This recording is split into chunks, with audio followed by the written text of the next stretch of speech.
Welcome to another episode of Sitar Gurukul. In today's lesson, it's not going to be a lesson, uh, at least not something you are going to be able to practice. Today, I'm going to try to explain how the core design of a sitar performance works. So, when you listen to a sitar performance the next time, you can identify easier on what is called what and how the design of a sitar performance usually works. So, Indian classical music has this this relationship with the number 3. You're going to find the number 3 almost everywhere. More on this later. So the first thing that we need to know is from a bird's eye view or on a broader line, the sitar performance is mostly made up of 3 different parts. The first part is going to be called alab jor. The second part is going to be called the gat, and the third part is going to be called the drut. These are essentially all different speeds and different materials that are played in different portions of a performance. Each of these have further in-depth portions which also are made up of 3 different parts. The first part is known as alap. The term alap literally translates to a conversation in Hindi and Bangla, and this is where an artist is going to explore the possibilities in a very calm fashion of any rag. Every rag is going to have a certain blueprint. The blueprint is also what we call the chalan. It is the bone pattern of a rag, which if you follow is going to establish that rag. Since we are playing Yaman, I already told you what the bone pattern or the skeleton of Yaman is made up of, but I'm going to say it to you again. It's Nire Gama Dhani Resa Nidhapama Garesani. So you're skipping Sa, so no Ni Sa Re, and you're skipping Pa, so no Ma Pa Dha on the ascending. On the descending, it's as simple as Sa Nidhapama Garesa. So you've already heard Alap, but since I'm explaining it to you anyways, I'm going to give you an idea. So even the alap is distributed among 3 parts. So we have 3 octaves that we can play, starting with the first octave, which is the Mundro Shoptok, which is.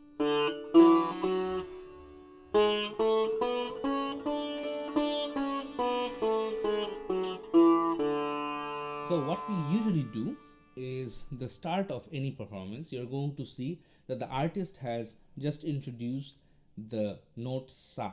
The Sa is considered to be the mukam or the home. So that is our objective, to reach Sa, no matter what octave it is in.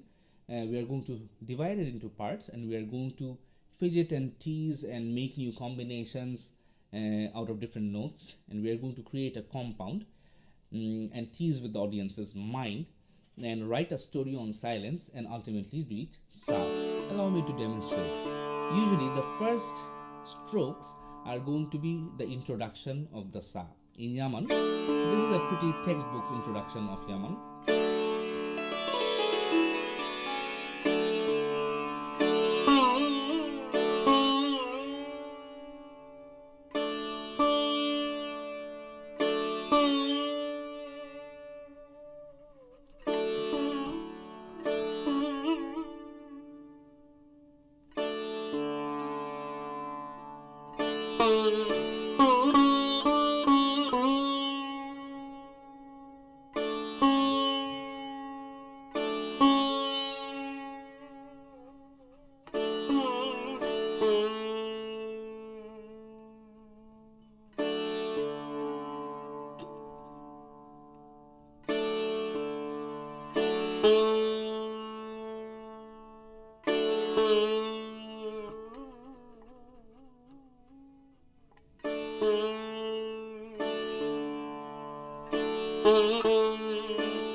So as you can see that I started with sa, and then I went downwards or lower, in this case at least visually upwards, and then I brought myself back to sa, and in between I did a few things here and there, and then I started to go towards ga.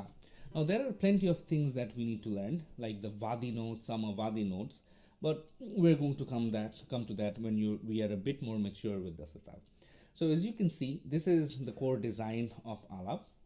We split this entire area into three parts. So you have one part over here, the other part over here, and the other part over there.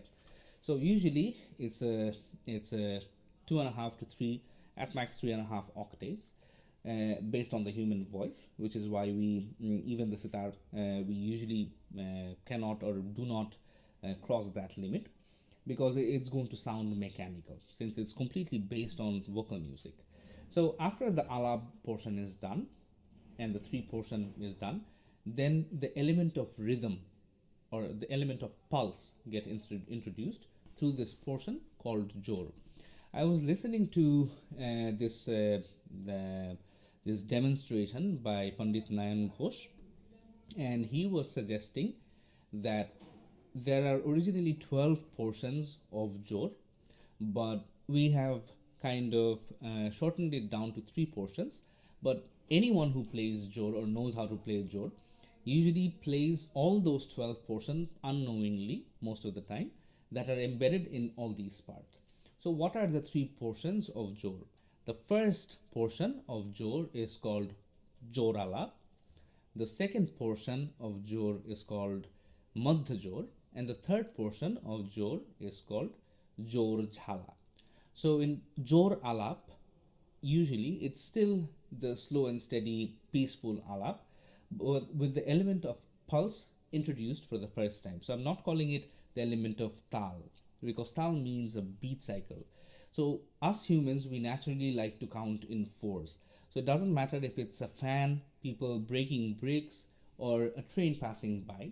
We are always kind of trying to make some relevance of that constant noise into groups of 4s.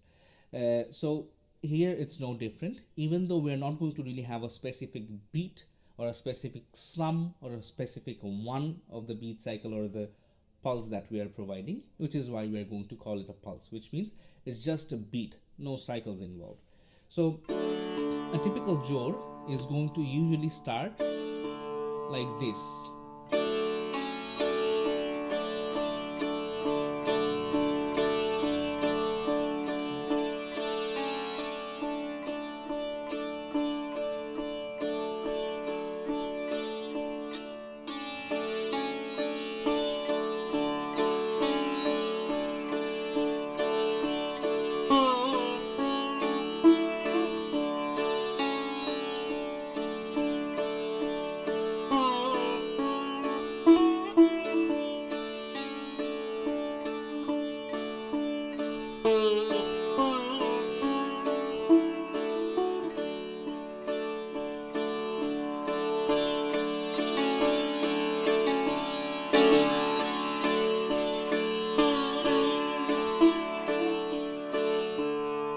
The last portion I just played is a signature way to end any portion of jor. So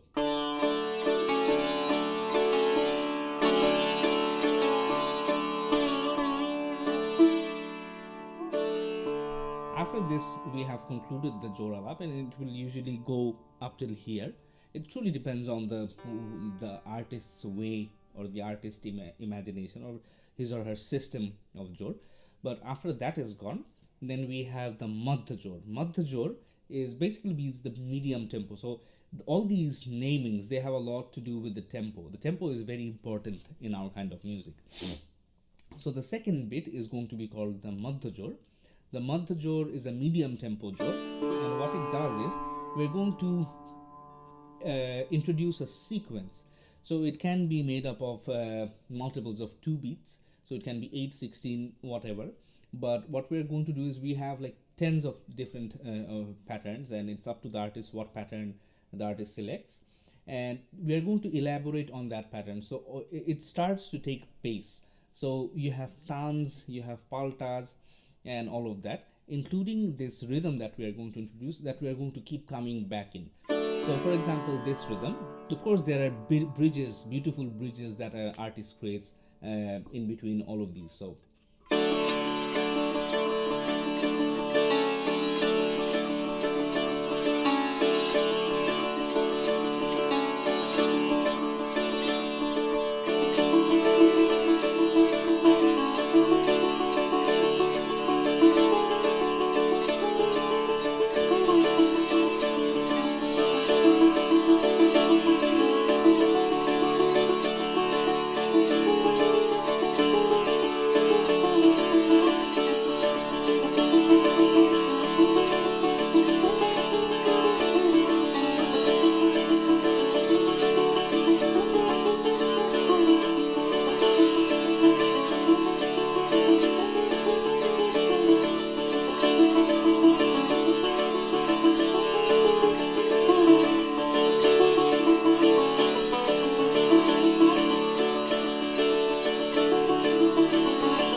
you're going to receive tons of different elaborations on this and plenty of patterns.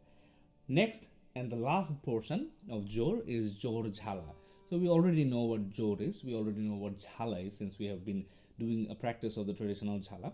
So I've also taught you, as a practice of the right hand, something called the Ulta Jhala or Ulat Jhala, or the opposite Jhala, just as a practice for your right hand. And I've also taught you the traditional Jhala, which is Dachi Chichi Jasi Siti.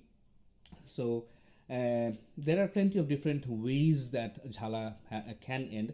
I have seen people not always end the jhala with the jor, with the jor with the jor jhala.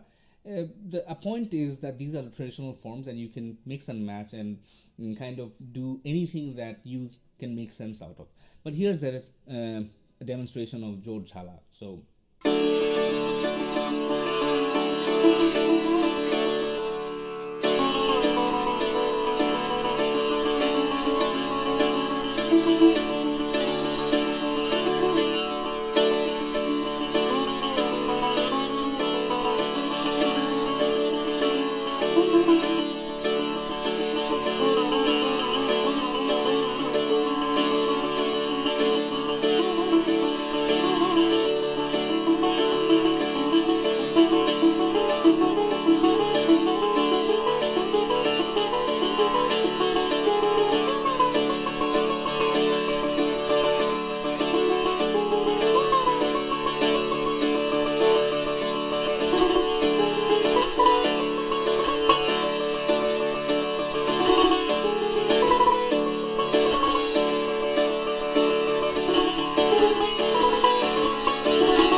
So that is an example of Jor Jhala. Up next, you have Vilambit. Vilambit literally translates to very slow. You have Ati Vilambit, which is even slower.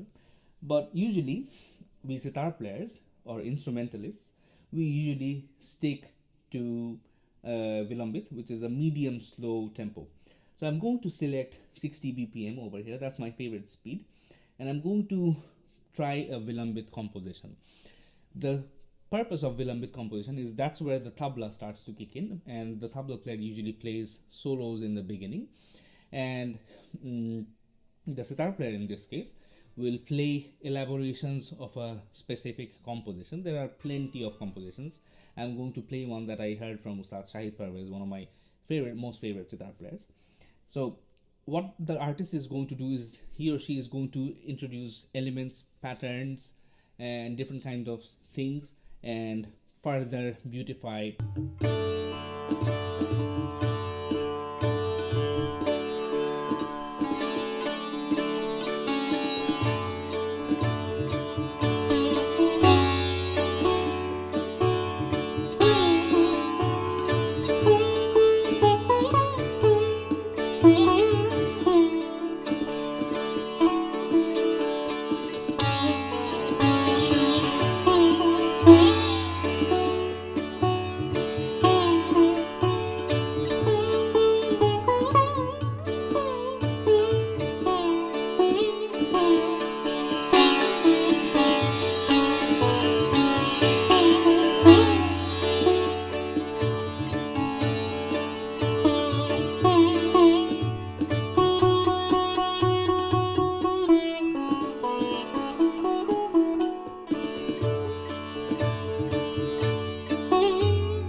So that was an example of a Vilambit composition. And then you have Madhyalai, which means medium tempo. Now, mind you that not all sitar player in every performance is going to play exactly the way I said, but this is an example of a complete sitar performance.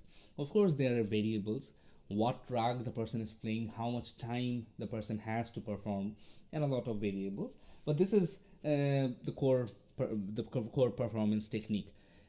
Here it doesn't always have to be a Vilambit teen tal. It can be a rupak, it can be anything. If an artist wants, he or she can also start after the alap. They can skip jor entirely, and they can head straight to a faster composition, straight to a drut. So there are variables.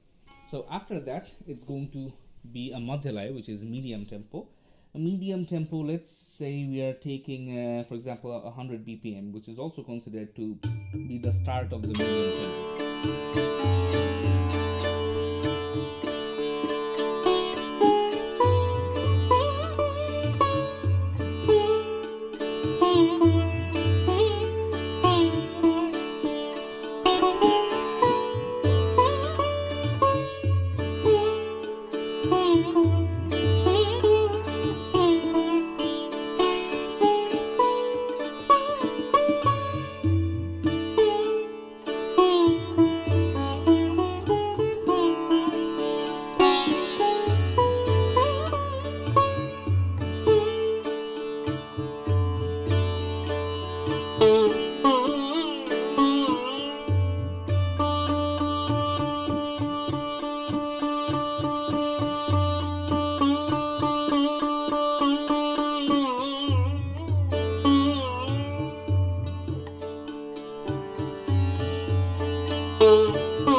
and you're going to have a lot of tankari or tans over here, and then eventually it's going to go to drut, which is an entrance to the climax of the performance, which is usually done by a jhala. So I'm going to select 180 over here, or maybe even more.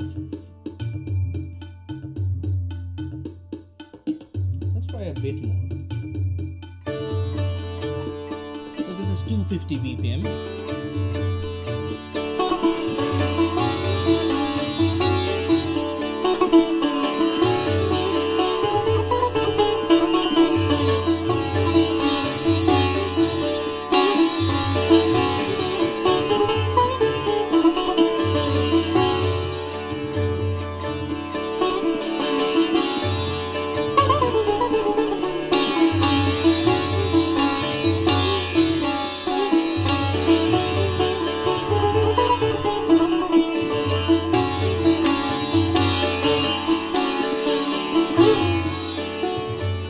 Eventually, we are going to turn up the speed to play jhala. So let's try 320 or maybe even more.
So that's it, the design of a sitar performance. The next time you hear anyone play sitar or you search for a sitar performance, this is what you should be trying to identify. So that's it for today. On the next class, we are going to start learning the composition, which is going to be the third part of what we learned, the fourth part of what we learned today. So it's going to be, the first part is being called the alap, the second part is going to be called the jor, the third part is going to be called the vilambit, and the fourth part is going to be called the madhyalaya. So the madhyalaya is usually taught to beginners, and for the more advanced students, it's the vilambit portion is taught, because since you have more space in vilambit, there's so much more to do. Otherwise, it's not going to sound good, which is why the vilambit portion is usually taught after a student has crossed a specific time. I hope you enjoyed the class. I cannot wait to start teaching you the composition from the next class. Till then, take care. Bye bye.